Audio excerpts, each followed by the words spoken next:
আমার কোনো অনুতাপ নাই, আমার কোনো অনুশোচনা নাই। I think that's what makes me beautiful. এবার আমেরিকাতে শাকিব খানের বলিউড দরদ সিনেমা দেখে প্রশংসা বাসিয়েছেন তামান্না ভাটিয়া। শুরু থেকে শাকিব খানের বলিউড দরদ সিনেমাটি আলোচনা এমনকি সমালোচনার সৃষ্টি করেছে।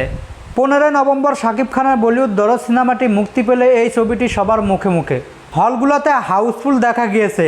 অনেক হলে টিকিট না পেয়ে হলও ভাঙচুর করেছে দর্শকরা শাকিব খানের বলিউড দরদ সিনেমাটা অনেকটা প্রশংসা বাসিয়েছেন।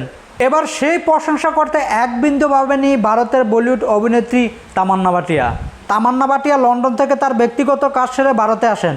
ভারতে এসে টিভি চ্যানেলের তামান্না ভাটিয়া সাক্ষাৎকার দেন। আমি ব্যক্তিগতভাবে শাকিব খানকে অনেক ভালোবাসি। শাকিব খানের প্রায় মুভি আমার দেখা হয়।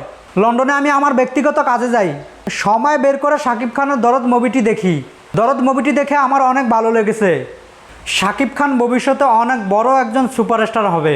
শাকিব খানের অ্যাকশন এমনকি অভিনয় খুবই সুন্দর হয় এবং শাকিব খান ভবিষ্যতে বাংলাদেশের সিনেমাকে অনেক দূর এগিয়ে নিয়ে যাবে এবং এই নায়িকা শাকিব খানের ভবিষ্যতে নায়িকাও হতে চান।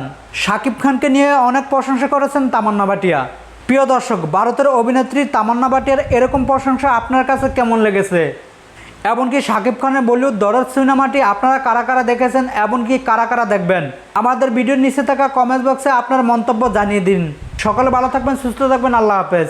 আসসালামু আলাইকুম রহমতুল্লাহি ওয়া বারাকাতুহু।